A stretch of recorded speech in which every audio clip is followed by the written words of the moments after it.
완전한 무너짐 그러나 라는 말씀의 제목으로 여러분들과 오늘 주일 강단에서 말씀 전하고자 합니다. 완전한 무너짐 그러나 그 뒤에 내용은 이따 오후에 설교의 내용이에요.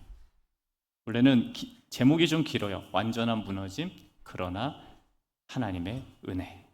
원래 이렇게 제목을 잡았어요. 쥐로기만은 사슴을 가리켜 말이라고 한다라는 그러한 사자성어에서 유래했죠.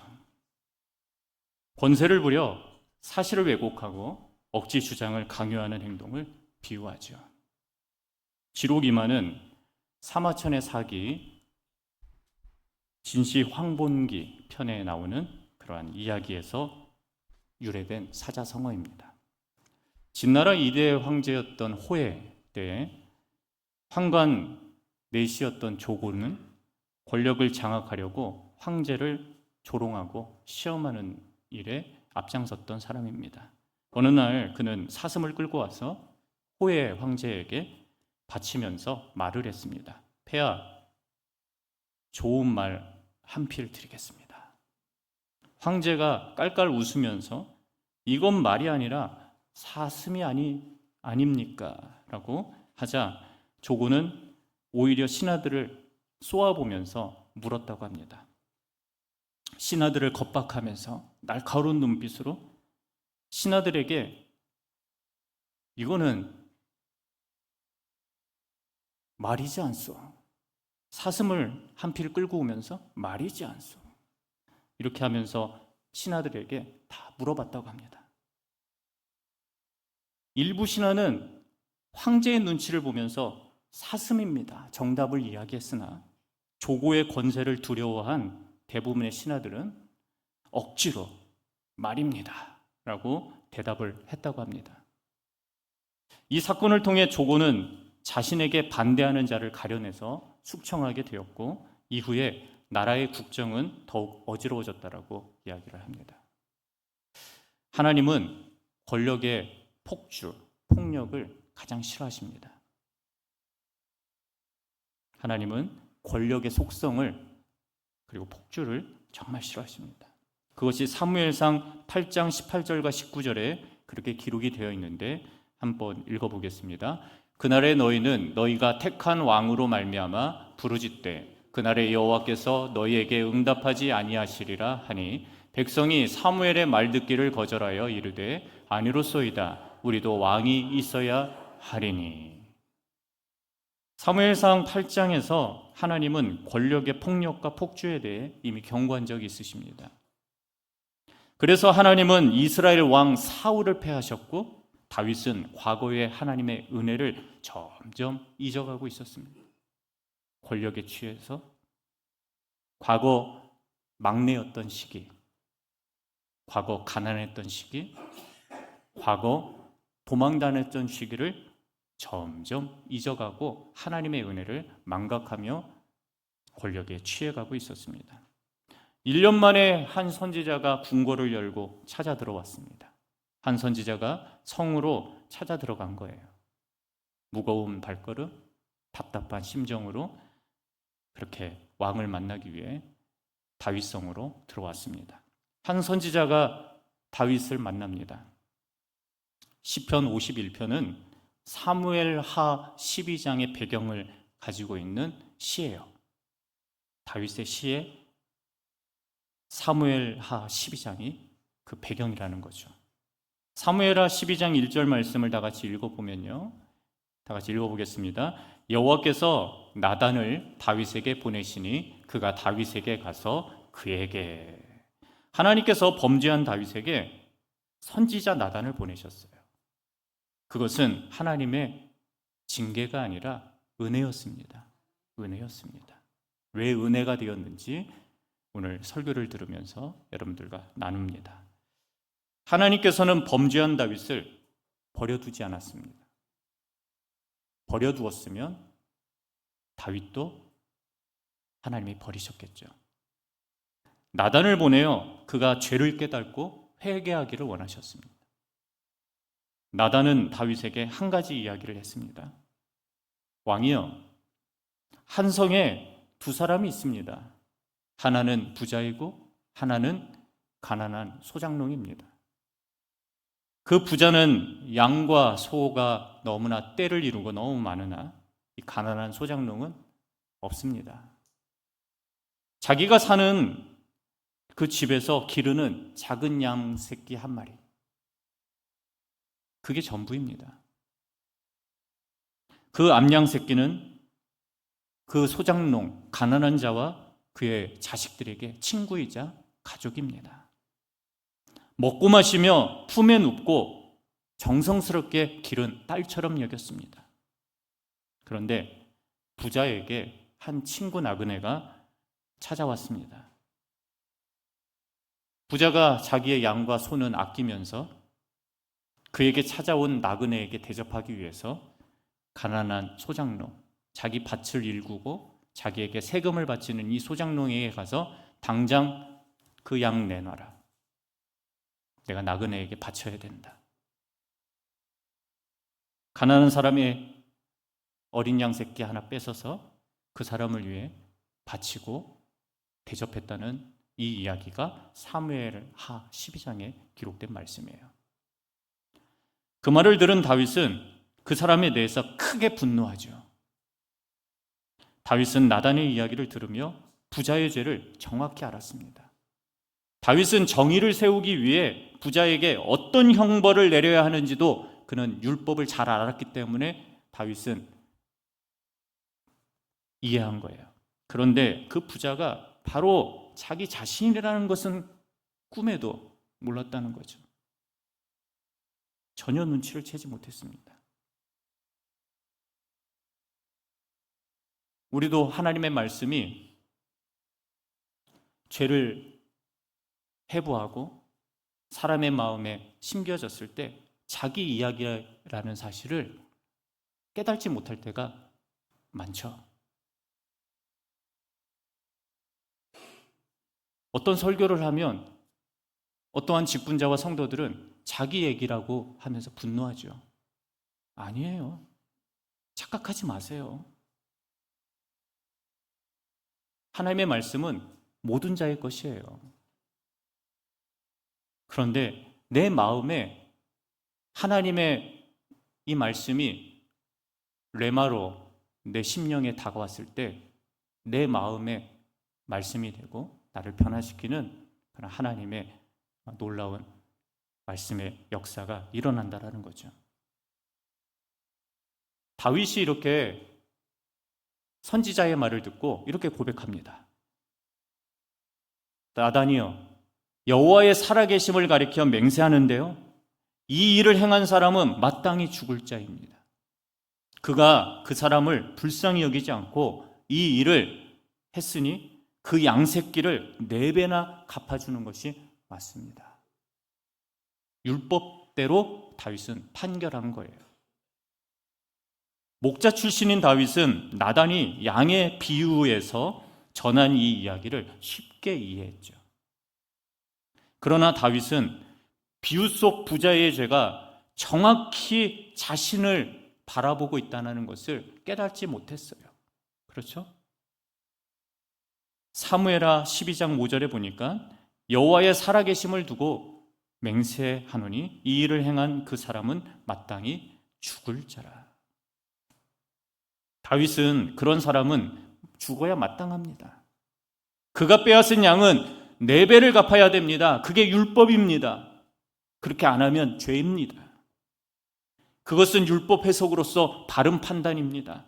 세상에서 이러한 나쁜 사람이 또 어디 있을까요? 사람은 자기의 잘못에 대해서는 관대하지만 남의 잘못에 대해서는 공격하고 비난하는 경향이 많잖아요. 성경을 잘 알아요. 신앙인들이, 성도들이 잘 알아요. 교회에 10년만 다니면 풍어를 읊어요. 그게 우리의 모습이에요. 그런데 이 말씀이 자신에게 하는 것은 부정하죠. 받아들이지 않으려고 해요. 야, 네 얘기야. 내 얘기가 아니라, 야, 안집사, 네 얘기야, 네 얘기. 정집사, 네 얘기야. 옆에 남편이 앉아 있으면 당신이야, 당신. 다윗처럼 율법을 잘 알고 있어도 죄는 마음의 눈을 가려요. 사람의 이성은 논리적 판단력을 갖추고 있음에도 불구하고 사람의 죄는요, 마음의 판단력을 흐리게 만들어요. 그게 영적인, 참 묘한 게 영적인 세계는 그러한 부분이 있다라는 사실이에요. 다윗은 간음과 살인이라는 무거운 죄를 짓고도 약 1년 동안 회개하지 않았어요. 한 10개월 정도. 왜 10개월이었을까요? 밧세바의 몸에 점점 태아가 자라는 거죠. 밧세바의 배가 점점 불러옴에도 그는 자기 죄를 깨닫지 못해요. 하나님 앞에 회개하지 않았다라는 거죠. 다윗은 율법의 죄를 완벽하게 숨겼다고 안도의 한숨을 쉬고 있었을 겁니다. 내가 하나님도 속였구나. 내 가족도 속였고 내 신하들도 속였구나. 하나님은 나단을 보내 비유의 말씀을 전하죠. 부자와 가난한 자의 어린 양을 통해서 다윗의 죄를 완벽하게 지적하신 거예요. 그것이 사무엘하 12장 7절과 10절인데 나단이 다윗에게 이렇게 이야기합니다. 함께 읽어볼까요? 7절부터 10절입니다. 다 같이 읽습니다. 나단이 다윗에게 이르되 당신이 그 사람이라. 이스라엘의 하나님 여호와께서 이와 같이 이르시기를 내가 너를 이스라엘 왕으로 기름 붓기 위하여 너를 사울의 손에서 구원하고 내 주인의 집을 내게 주고 내 주인의 아내들을 내 품에 두고 이스라엘과 유다 족속을 내게 맡겼느니라. 만일 그것이 부족하였을 것 같으면 내가 내게 이것저것을 더 주었으리라. 그러한데 어찌하여 내가 여호와의 말씀을 업신여기고 나 보기에 악을 행하였느냐? 내가 칼로 햇사람 우리아를 치되 암몬 자손의 칼로 죽이고 그의 아내를 빼앗아 내 아내로 삼았도다. 이제 내가 나를 업신여기고 햇사람 우리아의 아내를 빼앗아 내 아내로 삼았은즉 칼이 내 집에서 영원토록 떠나지 아니하리라 하셨고. 다윗이 이 이야기를 들었을 때 얼마나 비참했을까요? 나단은 분노한 다윗에게 침착하게 설명합니다. 다윗은 하나님의 징계를 듣고서 죄를 깨닫고 자신의 의의가 완전히 무너져요. 왕으로서 할 말이 없는 거예요. 하나님은 다윗의 행위를 하나님의 말씀을 업신여긴 것으로 경고했고 악한 행동임을 징계했다라는 겁니다. 죄란 하나님의 말씀을 업신여기는 거예요. 하나님의 이름과 권위를 모독하는 거예요. 그게 죄의 시작이에요. 사무엘하 12장 13절에 다윗은 이렇게 고백합니다. 내가 여호와께 죄를 범하였노라. 이제야 깨닫습니다. 다윗은 살인죄와 간음죄, 이 죄를 저지른 율법의 형벌은 뭐예요? 다 같이 따라하겠습니다. 죽이라. 이게 율법이에요. 반드시 죽이라.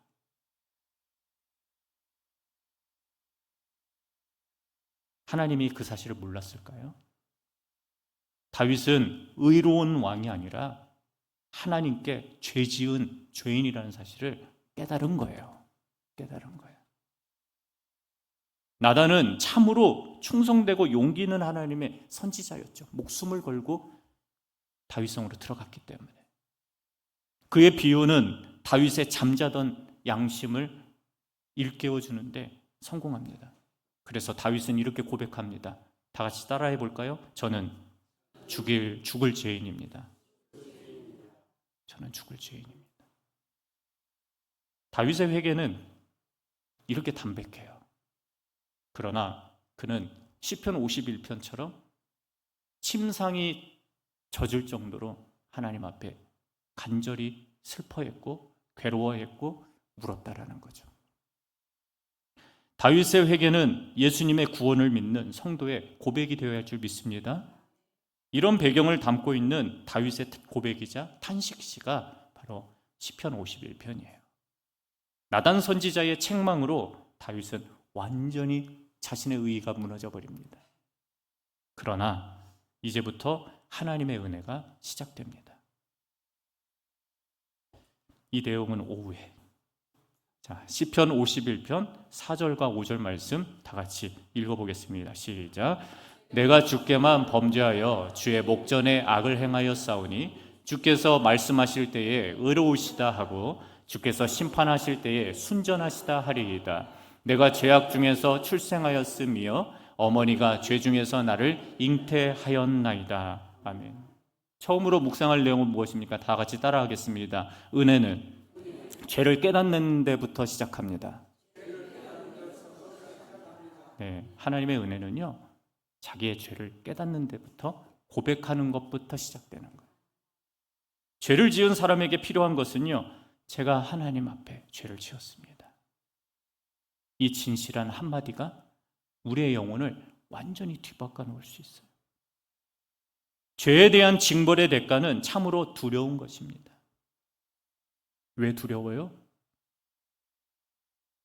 다윗이 죄의 무서움을 하나님이 보여주셨기 때문에. 왜 다윗을 향해서 하나님이 죄에 대해서 무거움을 짊어지게 하셨을까요? 왕이었기 때문에. 나 한 사람은 가정만 책임지면 되잖아요. 그죠? 나 한 사람은 우리 구역, 나 한 사람은 기관만 책임지면 되는데 왕과 대통령은 달라요. 5,200~300만을 책임져야 되는 자리예요. 위정자의 위치가 그런 거예요. 그래서 하나님이 그들을 무겁게 다스리는 것이 하나님의 모습이에요. 우리는 죄악의 심각성을 깨달아야죠. 다윗의 죄는 단지 우리아에게 밧세바에게 지은 범죄 이상의 것이에요. 그것은 하나님을 업신여기 무시했다는 죄였어요. 하나님 보시기에 율법의 죄를 지은 거죠. 사무엘하 12장 13절과 15절 말씀에 이렇게 다윗이 나단에게 고백합니다. 다 같이 읽어보겠습니다. 다윗이 나단에게 이르되 내가 여호와께 죄를 범하였노라 하매 나단이 다윗에게 말하되 여호와께서도 당신의 죄를 사하셨나니 당신이 죽지 아니하려니와 이 일로 말미암아 여호와의 원수가 크게 비방할 거리를 얻게 하였으니 당신이 낳은 아이가 반드시 죽으리이다 하고 나단이 자기 집으로 돌아가니라. 아멘. 자세한 내용은 하지 않을게요. 다음에 많은 설교들이 남아있기 때문에. 모든 죄는 비록 인간관계 속에서 일어난 죄라 할지라도 하나님께 죄를 지은 것이에요. 그것은 하나님의 말씀을 업신여긴 행위이고 하나님 보시기에 악을 행한 거죠. 여러분, 예배 안 드리고 하나님 말씀 등한시하고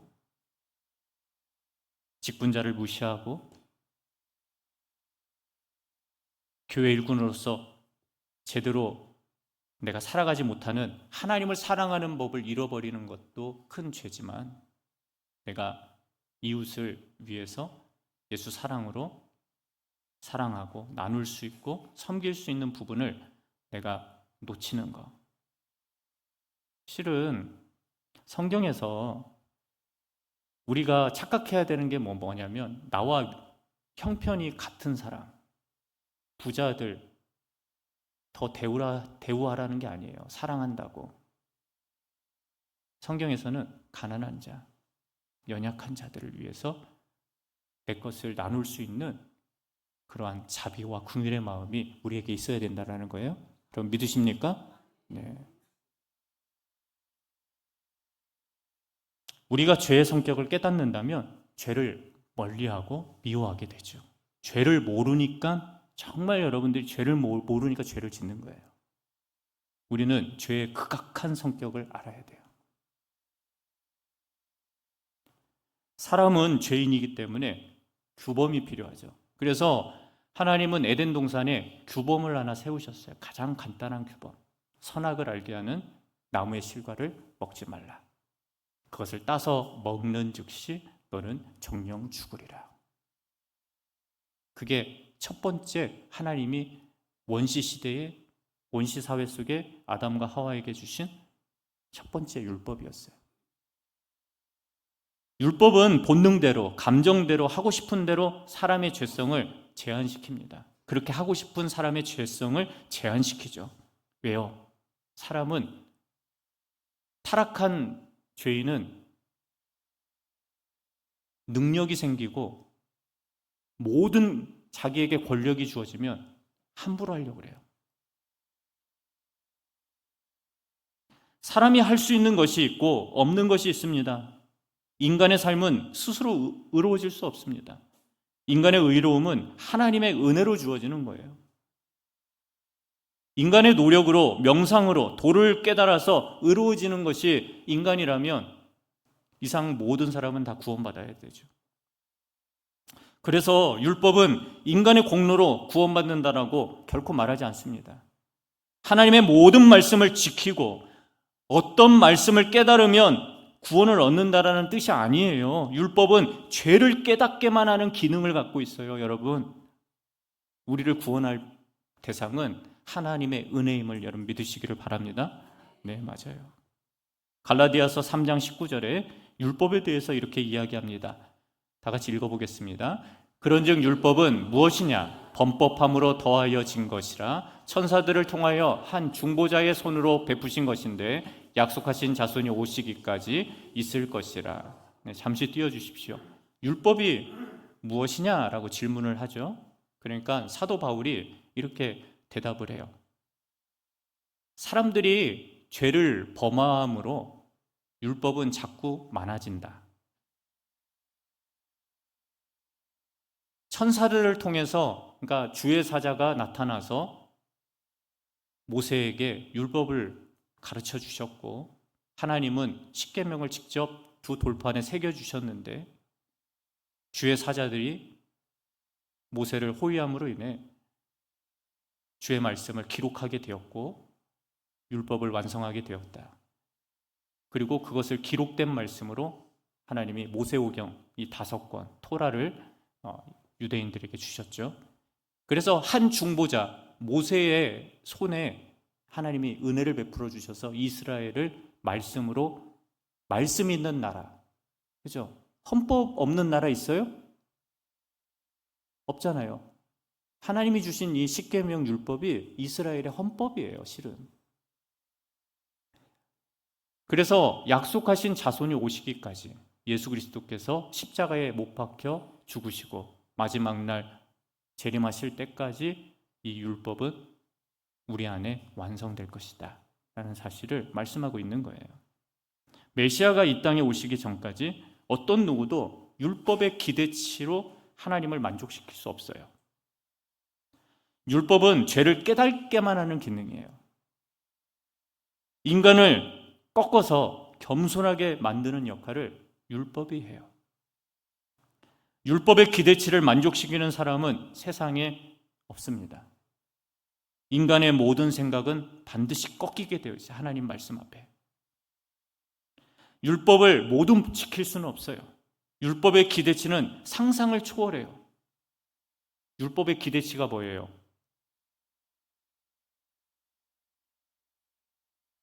하나님의 아들을 못 박아야 되는. 그게 율법의 기대치. 그래야 우리가 구원받는.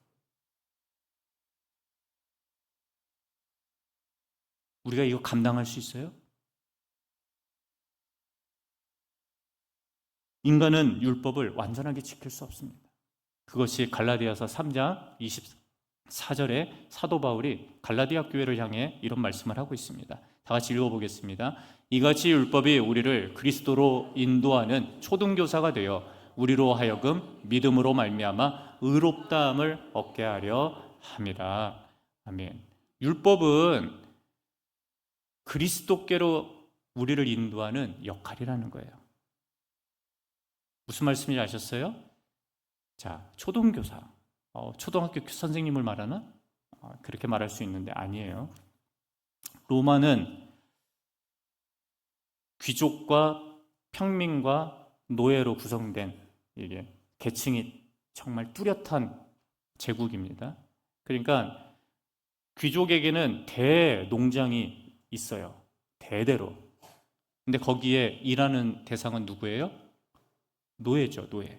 그죠?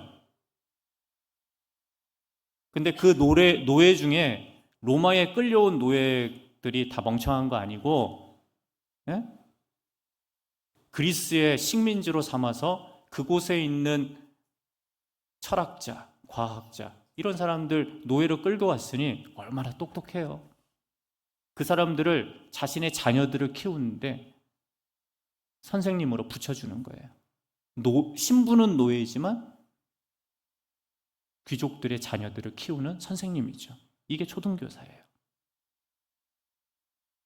왜요?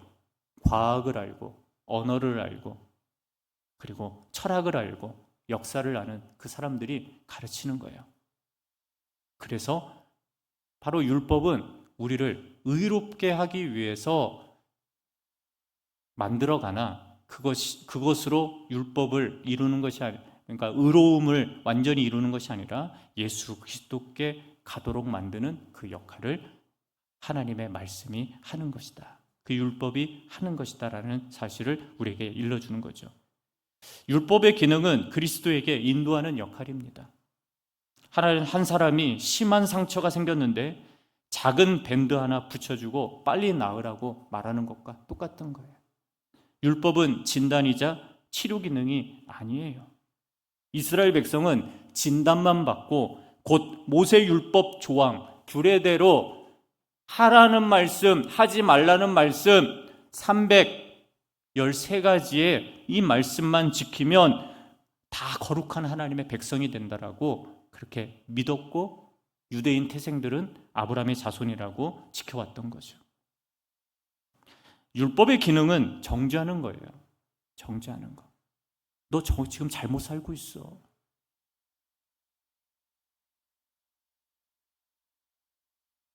예배 가야지. 이불 킥하고 예배 가야지 빨리. 누워있으면 어떡하니? 야, 너 급한 일이 있는데 왜 기도 안 해? 네가 행하는 행동이 맞는 거야? 세상에서? 조금 지위가 높아졌다고 다른 사람 무시하고 정죄하고 친구들 깔보고 가난한 사람들 우습게 여기고 혐오와 차별의 대상으로 삼아서 그렇게 살아가는 것이 그리스도인으로서 마땅한 모습이야? 라고 이야기했을 때 율법은 우리의 모습을 지적하죠. 왜요? 하나님의 백성, 예수 그리스도를 믿는 백성에게는 반드시 율법의 그 지적이 있어요. 그러나 예수님을 믿지 않는 사람들에게는 하나님이 그렇게 지적하지 않아요. 내버려둬요. 사랑하는 자신의 자녀이기 때문에 하나님이 말씀으로 여러분들을 가르치는 거예요. 우리아라는 새끼 양을 잡아 죽여서 한 나그네를 먹이려고 가난한 자의 소중한 것을 빼앗아 버리는 일이 죄악이라는 말이에요. 정욕이란 죄라는 나그네를 대접하기 위해서 잘못 없는 사람을 희생시키고 하나님마저 속이려고 했기에 하나님은 다윗을 심판하신 거예요. 다윗은 고백했습니다. 마땅히 죽을 죄인입니다. 이와 마찬가지로 성도 여러분들도 고백해야 합니다. 다 같이 따라해 볼까요? 저도 죽을 죄인입니다. 네. 죄의 종이 되면 결국 어디에 이를 수밖에 없을까요? 로마서 6장 23절에 이렇게 이야기하잖아요. 죄의 삭은 사망이다. 죄의 삭은 사망이다. 죄의 대가는 영원한 죽음이라는 말이에요. 이것이 즉시로 예수 그리스도를 믿는 사람들이 해야 할 회개라는 거예요. 주님, 저는 죄인입니다. 저는 죽을 수밖에 없으나 예수 그리스도의 십자가의 보혈의 능력으로 주님의 사랑으로 저는 구원받은 존재가 되었습니다. 내 의는 완전히 무너졌습니다. 주님 한 분밖에는 나를 거룩해 지게 할 사람이 없습니다. 이 고백이 여러분에게 반드시 회개의 고백이 있으시기를 주님의 이름으로 축원합니다. 말씀을 전합니다. 말씀을 맺습니다. 회개는 본인이 누구인지를 깨닫는 거예요. 내가 죄인임을 분명히 깨닫고 받아들이는 거예요. 중보자가 우리 예수님이 반드시 필요하다는 것, 구원의 구주이시고 주님이신 우리 하나님의 아들이신 예수 그리스도께 우리가 구원받았다는 사실이 여러분에게 반드시 필요하다는 사실이에요. 그것을 깨닫게 하는 것이 율법입니다. 사랑하는 여러분, 하나님과 사람 앞에서 지은 죄를 회개하시기를 바랍니다. 네. 우리는 죄로 인해 완전하게 무너진 존재입니다. 그러나 하나님의 은혜는 지금부터 시작이라는 거예요. 구원받은 사람에게 하나님의 은혜는 구원받음으로, 죄를 회개함으로부터가 하나님의 은혜의 시작이라는 사실을 우리 대원의 성도들이 반드시 믿기를 주님의 이름으로 축원합니다. 하나님의 은혜의 시작 경험해 보고 싶지 않으세요? 저는 더 기대가 되는데, 지금도 하나님께 사랑 많이 받고 있고 은혜 받고 있지만 저는 더 기대가 됩니다. 이 자리에는 완전한 무너짐을 경험한 사람도 있고 조금 무너진 사람들도 있고, 그러나 우리의 심령만큼은 우리의 죄를 고백하고 우리의 마음은 다 상한 심령으로 다 무너져 있어야 돼요. 그래야 우리 주님이 건져주십니다. 그것이 하나님의 은혜의 시작이에요. 여러분에게 한 주간에 하나님의 은혜의 시작이 있어서 여러분의 삶을 든든히 붙잡아 주시고 여러분을 하나님께서 위로하여 주시고 하나님께서 여러분에게 삶의 모든 일에 있어서 회복함의 은혜가 주어지는 그런 복된 믿음의 사람들, 대원의 가족들 되시기를 주님의 이름으로 축원합니다.